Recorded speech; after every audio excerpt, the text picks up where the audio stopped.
everyone, I'm Ahana and today we're back with the third and final installment of the Life Reset series.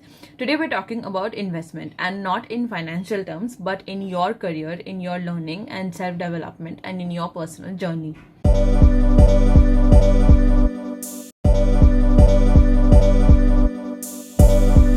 When we start working, we lose touch with the student side of ourselves.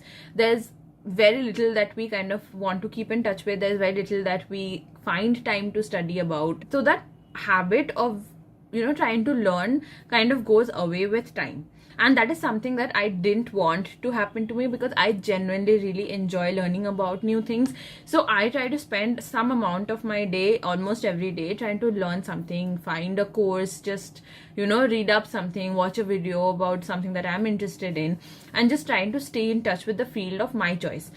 So similarly, I would really urge you to find the time and the resources to just understand what is happening in your field, what is happening currently, and how to stay relevant. And I think having new certifications or taking new courses, just understanding new concepts, revising old things, staying in touch, all of this really helps, not just in like adding to your resume or anything, but also increases your skill set by a lot. Maybe a lot of things which are not directly getting enhanced at your normal job, and maybe there's something extra that you want to learn, maybe there's some direction that you want to take your career in, and maybe that opportunity you're not getting in your regular job. And then extra courses like from Skillshare or Udemy or Coursera, these are great ways to actually learn some new skill and get certified for it. And you can also put it on your resume, and in turn, when you give the exams and everything, you also get tested on it, and you really understand how much you've learned. And frankly, I have taken so many of these courses, and I really enjoy like a video mode of learning. So I feel like you can do it at your own pace. You can speed up or slow down however you want to. You can take the test, so that really ensures that you have learned something or understood something. And because now you can like take notes in the transcript and everything, I think that makes it really accessible to even refer back to information. That is one way I would suggest that you can definitely invest in yourself. I think Udemy courses are always on some sale or the other, and they're like even under 500 rupees. And for Coursera, if you really want to do some course, most universities actually get a Coursera license, so maybe you can talk to your professors.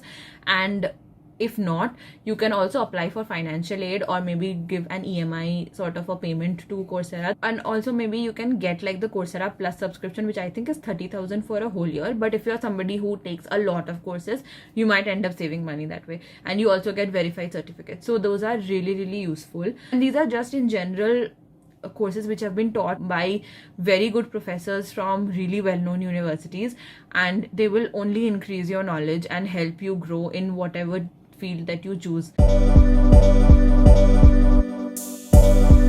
Another way in which you can continue your self-development journey is by peer learning. And I know it's a little odd to just reach out to somebody who's your batchmate, or maybe you've known them since college or something, and just ask them about something that they're working on or something that you want to learn from them. But I think it is the easiest resource that we have, and it might be a little awkward in the beginning, but reaching out to somebody on LinkedIn and just saying that I saw that you have expertise in X and I would really like to have a chat about it. Maybe you won't actually learn it, but you'd get a better idea, you'll get a better understanding of that particular concept or that particular item or thing that they are working on, and it just might broaden your scope. It might lead you down a path that you did not even think it would, and maybe you would end up liking it. So you might want to explore that opportunity.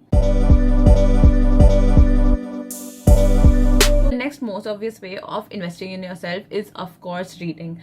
Reading is the easiest way to gain knowledge for somebody else's experience who's consolidated it in a very nice 300 to 500 page book, and you can get all of that information without having to go through any of the trouble. I know a lot of people have unfavorable opinions about self-help books, because I understand that some of them actually feel like it's the one concept which is going on for pages and pages. But there are some really useful and really insightful and actionable self-help books, I would say, that have helped me a lot. And let me know in the comments down below if you want me to do a video about the best self-help books that I have read and that have completely changed my life, and I would love to do that. So nowadays you even have a lot of these app, I think it's called Blinkist, where you get like short summaries and then you might decide if you want to read it or not. And you can also have audiobooks where you listen to while working out, or maybe just going on a walk or doing your errands throughout the day. That's also an easy option. If you don't like to read from a regular book, if you don't enjoy reading, and if you are more of like an auditory learner, so that might be a good way for you to get some knowledge. And apart from reading, you can also look at podcasts, because nowadays a lot of great podcasts are out there, and they're so like that there's a conversation essentially, right? So it feels very light. It doesn't actually feel like a lot of information is being thrown at you, but at the same time you feel like you're learning a lot. So this is another great way of just investing in yourself, and it doesn't feel like, you know, you're giving a lot of time or a lot of energy to it. It's something that should come into your routine very easily, and it's not like intrusive at all, and you still gain a lot of value from it. And another thing which I personally try to incorporate into my life is that create more than you consume. And I think this is also a really nice way of trying to invest in yourself, in the sense that it really helps you improve certain skills. So like right now I am trying to create a video every week. That does not mean that I am going to consume less than a video every week, of course not, but it just helps me in getting better at shooting, getting better at editing, and you know, things like that. When I try to paint every week, that's another skill that I'm working on. So I'm just trying to create more things as I am consuming more things, and the fact that I'm creating actually gives me lesser time to consume, if that makes sense. So that's kind of the logic, the formula that I am trying to follow. The fact that I do enjoy creating things also gives me the space to, you know, express myself freely and creatively. So I really enjoy that as well. And if some of you out there have been, you know, second guessing yourself and thinking if you should write that book, if you should start that YouTube channel, if you should make that Instagram account, do it. This is your sign. There cannot be a clearer sign than this. Do it right now. So that was the video, guys. This was the final installment in the Life Reset series. I hope you have a great rest of 2022. We have a little less than 6 months left now, but I'm sure you've been working with me through the weeks on these different aspects of your life, and now you are absolutely ready to crush the rest of the year. Please let me know in the comments down below if you like this little mini series, and let me know if you want to see more mini series in the future, and I will definitely make some for you. And yeah, I'll see you next week. Bye.